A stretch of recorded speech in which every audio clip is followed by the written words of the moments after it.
set where, what the expectations are.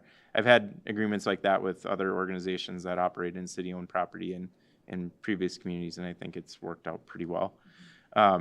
So, that's another organization that, yes, we do indeed give money, but right now they're doing it, and we'll have an agreement in place, I think, by the end of the year for sure, that I can hopefully live up to in terms of a timeline. But this, they're not operating at a city facility. Now, I've had my other communities, actually both senior centers did operate at a city facility, so that was another situation where you had that same sort of agreement in place. So it's a unique one here. Because I was going to say it, reading their little paragraph there, it doesn't seem unusual for cities to have senior centers, to, that part of our,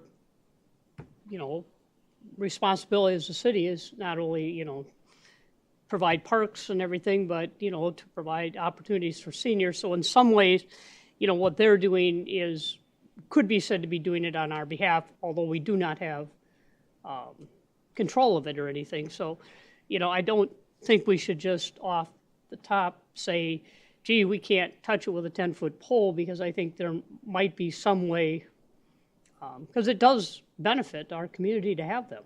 Yeah. And I think it goes to the question of, if this is going to happen, are they going to be able to continue doing that service? And have they exhausted all of their efforts, opportunities to explore how do you overcome now $1,000 a month new expense in your budget, in your planning? It was something that wasn't anticipated. So in terms of why, we're part of their funding. I mean, they have other funding resources. They have memberships, they have donors, they have grants that they apply for. So we're not the only place in which they get money. So they're not solely reliant upon the city, but we're a big chunk of it. So it's the question that I think we'll have to explore. I think we should explore with them further in terms of, I know I asked and they indicated that, yeah, we've looked into a lot of things, but I think it's kind of the message of, well, the city isn't feeling interested in contributing a lot more at this time, or any more at this time, potentially, to solve this problem for you. So what other solutions do you have? Do you recall the numbers for the membership fees? Was it $20 a year? Yeah, it was per only member? $20 a year. Per year. Per year. Not month, yeah. per year. Yeah, per year for the members. So it was it's very low, but also there's, they didn't have membership fees up until a couple years ago, when they lost another big source of funding that they had through a program with the grocery store, I believe. Yeah, $4,000 a year through the family fair. So that was kind of, so they've had some other things that have impacted them, and so that was used to kind of replace that resource.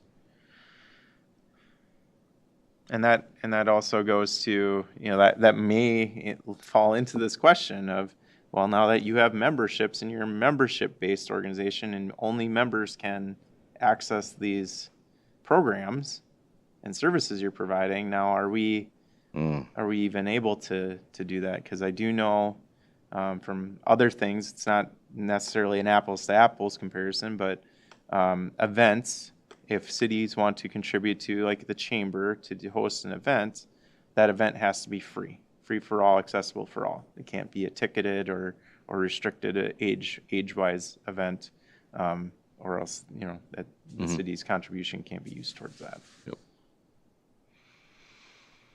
We sort of discussed this, I believe, going back to your hypothetical of the CCC, if things were to change, is there any resource that we have at the city that we would be able? I know we talked about the room upstairs, and the senior center didn't seem thrilled to make City Hall their new home. Accessibility would be a problem, especially for seniors, since we don't have an elevator in this building. And if anybody's interested, and I can give you a tour and show you some of the space that we're talking about.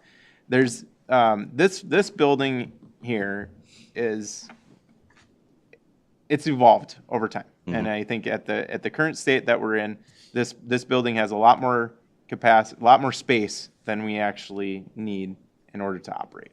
And especially with the change and loss of the DMB operations, there's certainly a lot more there.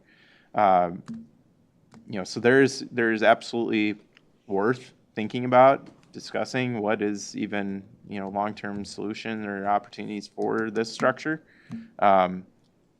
this facility. But, there's a lot of other impacts that are going to happen if we say, oh, we aren't going to use City Hall here anymore. Well, then where are we going to use City Hall?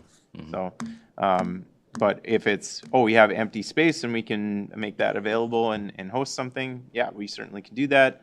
But that also comes with, you got to look at how people are going to use it and what the needs of accessibility are going to be for that. Because I can tell you, I had an example of a project where we wanted to move this wall and window, and that started out at $20,000 to do this, and it ended up being $100,000 because we had to build a whole new door and ramp and ADA compliance. So, Yeah, and I know we briefly discussed it that night. I mean, it just didn't seem like they were interested. The CCC is such a good draw for them because of the gym and pickleball and all that stuff. You Yep. know, like Right, So right. and I tough. think if that does go away, then I think they got to look at. I mean, you got to explore a lot of other options. We did ask of that, like, did they have anything, and they said they've looked or they've considered, but I think right in that, just getting more funding solves their problems, and they can stay in that space. That would be their ideal solution. Any other questions, comments, suggestions from the council? Otherwise, One last follow-up. I did follow up with the school district, and they are staying steadfast in that decision that they are going to stay with charging rent. $1,000 a month, the rent will stay the same. All right. If there's nothing else from the council, I would seek a motion to adjourn, and we'll have a few-minute break before we start our council meeting. So moved? Motion from Diane.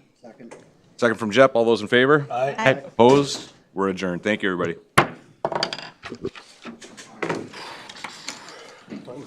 So. 6:30.